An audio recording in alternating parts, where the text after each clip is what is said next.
Olá pessoal, mais uma vez, é muito bom estar aqui com vocês, falando sobre o nosso curso, o aperfeiçoamento de psicopedagogia clínica, promovido pela Domus. E nesse terceiro vídeo do módulo 1, eu vou falar um pouco sobre a psicopedagogia moderna. Nós iniciamos as videoaulas, falando do mercado de trabalho, do eu como uma empresa. No segundo vídeo, nós começamos a falar sobre a psicopedagogia tradicional, os novos ambientes e desafios da psicopedagogia. E eu queria agora tratar com vocês sobre uma psicopedagogia muito mais que eu chamo de psicopedagogia moderna.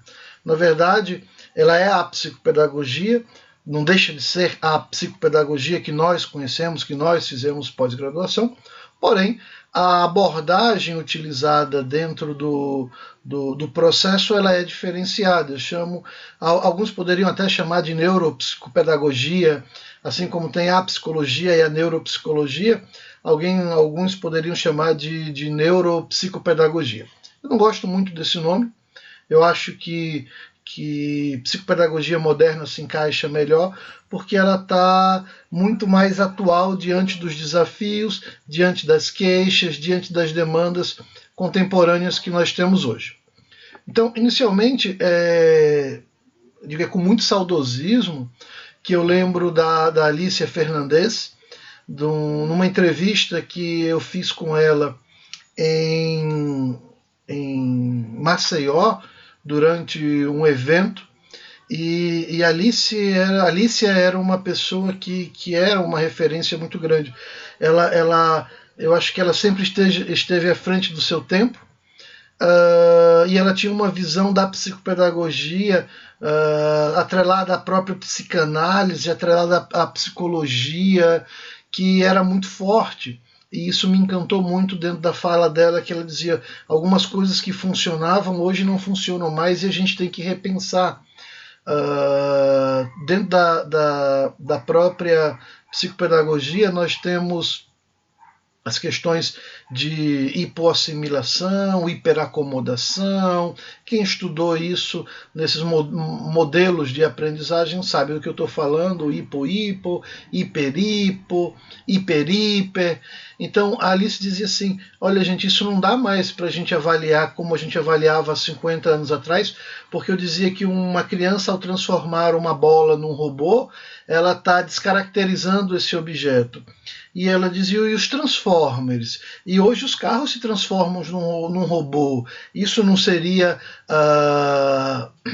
psicopatologizar uma criança, já que ela encontra isso de forma muito fácil nos desenhos, nos filmes, nos brinquedos. Então essa transformação ela acabou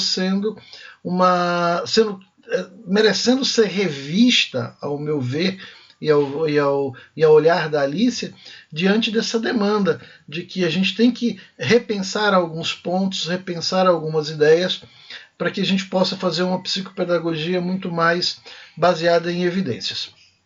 Então, nós temos aí várias estratégias de avaliação da própria psicopedagogia, até falei um pouco mais sobre isso de forma presencial, eu não quero me alongar muito, mas nós tínhamos a entrevista, queixa, sessões lúdicas, abertas, semiabertas, fechadas, a EOCA, uma avaliação de nível de leitura que não era muito clara, a nível de que textos eu vou utilizar, as provas projetivas, as provas piagetianas, pensamento categorial, e aí às vezes essa anamnese não era uma anamnese no momento da queixa, se marcava um outro momento com a família, fora a parte de análise de documentos, fora a parte de análise de álbum de fotografias quanto necessárias, avaliações pedagógicas, o próprio IAR que entrou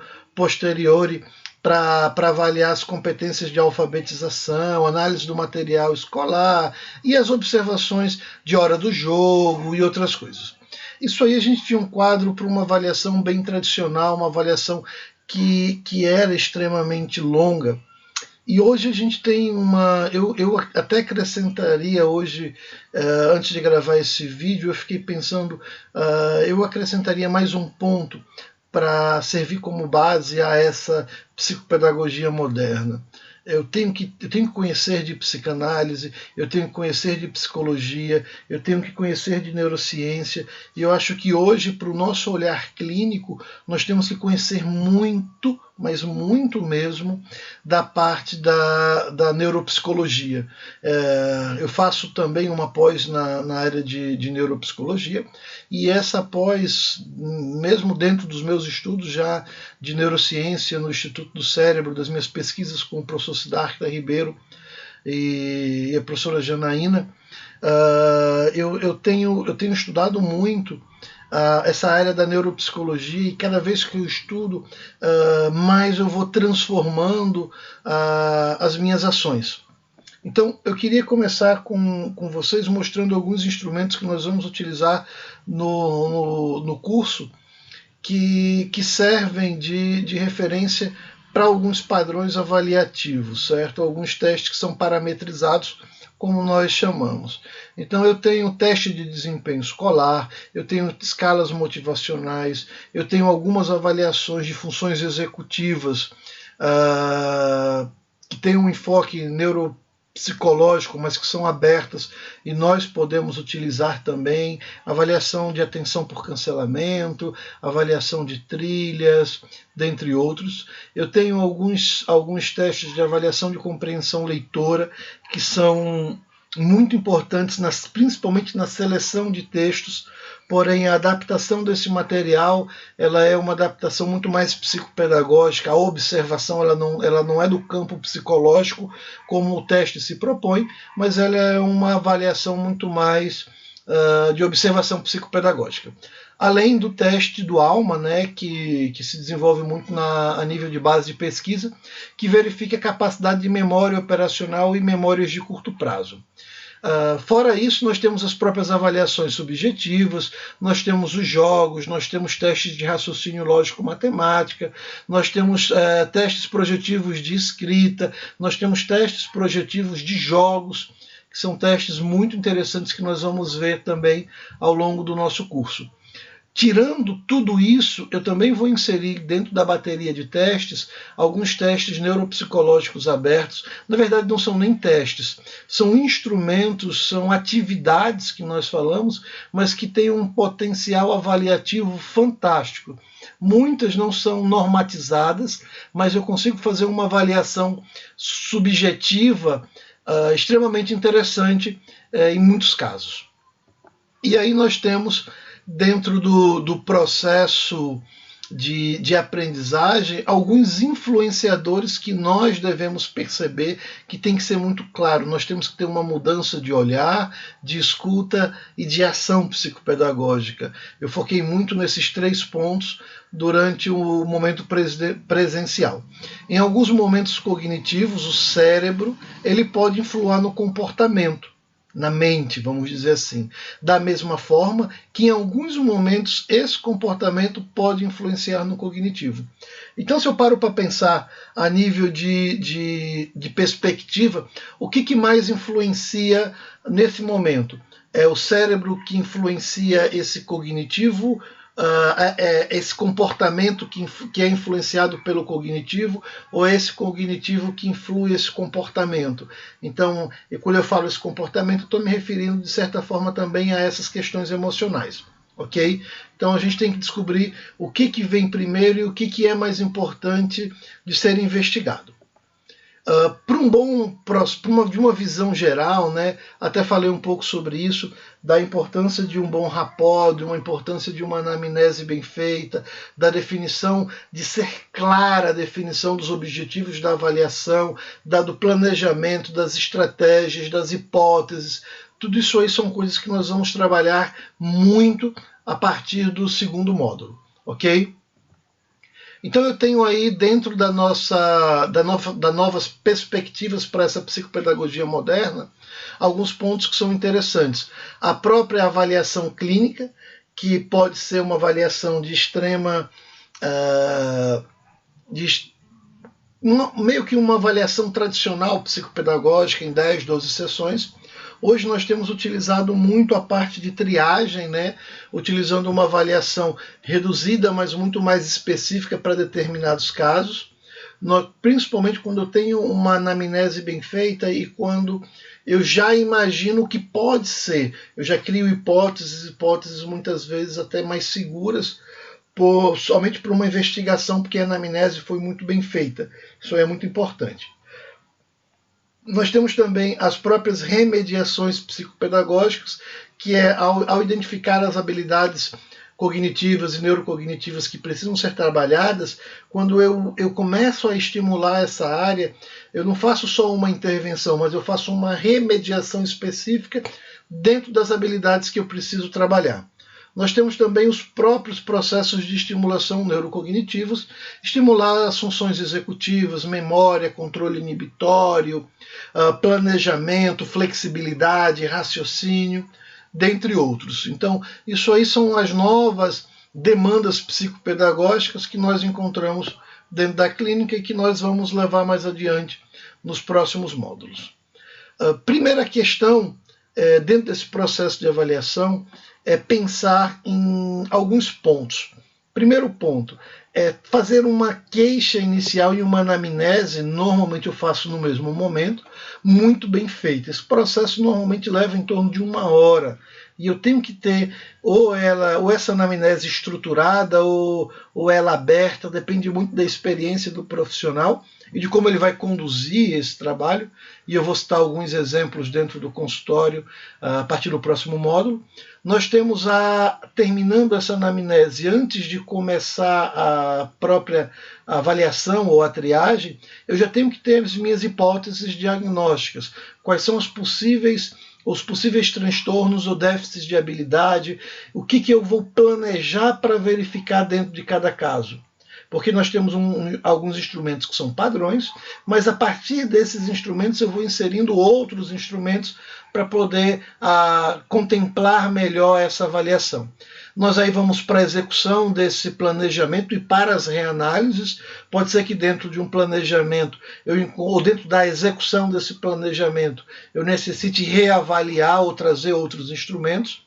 Nós vamos também para a análise dos instrumentos e a interpretação do caso, analisar os resultados. Eu costumo dizer que resultado ele não quer dizer nada, ele é só um resultado. O resultado ele tem que estar atrelado a outros sintomas, às outras características, à complementação com outros testes ou com outras atividades ou com outras observações. A própria elaboração de um perfil neuropsicopedagógico desse sujeito, para que assim a gente possa montar toda uma estrutura, montar um relatório de excelência e fazer uma devolutiva muito precisa, certo? Terminando esse processo inicial, dando continuidade, eu vou fazer análise do perfil e o cruzamento das hipóteses diagnósticas, vou verificar a necessidade de aplicação de novos instrumentos, falei isso anteriormente, vou fazer a ratificação ou retificação das minhas hipóteses diagnósticas, elaborar o relatório devolutivo e fazer a entrevista devolutiva com a família, pontos que eu tinha citado já no slide anterior. A avaliação é um processo complexo e dinâmico que envolve muito mais do que compreensão e interpretação de diferentes elementos. A avaliação ela é muito subjetiva e ela precisa desse olhar subjetivo que vai além dos testes. Isso é muito importante, isso foi uma coisa que eu aprendi ao longo desses 12 anos de avaliação, que um teste só não quer dizer nada. Às vezes a gente encontra num teste chamado TAC, que eu vou mostrar para vocês, um índice de desempenho muito bom, parece que ele tem muita atenção, mas é uma criança hiperativa. E eu vou explicar essa dinâmica de por que às vezes eu tenho um resultado top, um resultado maravilhoso, mas isso não quer dizer muita coisa, porque em outras áreas, em outras habilidades, essa criança não consegue se sair muito bem. Então eu tenho que, pensando nesses novos aspectos da avaliação, eu tenho que primeiro conhecer, fundamental conhecer o marco do desenvolvimento infantil, ou do desenvolvimento adulto, ou do declínio na terceira idade, para poder fazer uma boa avaliação. Eu preciso estar atento às condições e contextos nos quais a avaliação é realizada. As condições físicas desse sujeito, as condições psicológicas, as condições desse ambiente, tanto onde ele está inserido como dentro do setting psicopedagógico onde vai se realizar esses testes. Eu preciso considerar o funcionamento da criança em diferentes contextos, não só na escola, mas também em casa e também no consultório. É importante estar atento às informações não verbais e realizar uma análise qualitativa dos padrões de erro. Também vou explicar sobre isso, porque o erro ele quer dizer muita coisa. Muitas vezes nós achamos que o erro, eu vou ter que reaplicar o teste porque ele errou. Não, o erro ele já é um resultado. E aí eu vou falar um pouco mais à medida que eu for explicando os testes para vocês. Bem, isso aí é um padrão que a gente verifica de memória de trabalho. Esse é um estudo estatístico que mostra a capacidade de memória de trabalho de diversas crianças. E é um estudo que a gente está montando agora, um artigo para poder apresentar dentro de um congresso internacional de neurociência, para poder mostrar que existem certos padrões para transtornos de aprendizagem e que principalmente os transtornos de aprendizagem eles afetam de uma maneira bem significativa a grande maioria das crianças, principalmente a questão da memória operacional e de algumas funções executivas. Eu também coloquei algumas dicas de leitura, né? Neurônios da Leitura, do Dehaene. Inclusive ele vai estar nesse evento do Instituto do Cérebro, da PUC, do Rio Grande do Sul, em julho, certo? Em junho, desculpa. Tem um livro muito legal sobre saúde mental na escola, tem um livro do Badley falando sobre memória, um livro bem interessante para a parte de avaliação neuropsicológica, e um livro muito legal também sobre reabilitação cognitiva, principalmente para quem sofreu AVCs, quem pretende trabalhar com pessoas que sofreram acidente, ou mesmo pessoas com que tem algum tipo de demência frontotemporal, Alzheimer, Parkinson, dentre outros. Ok? Então, um abraço e agora eu aguardo vocês no dia 18/3, no próximo módulo. Espero vocês lá, estou bem ansioso, cheio de ideias para que a gente possa trabalhar. Um grande abraço e até logo.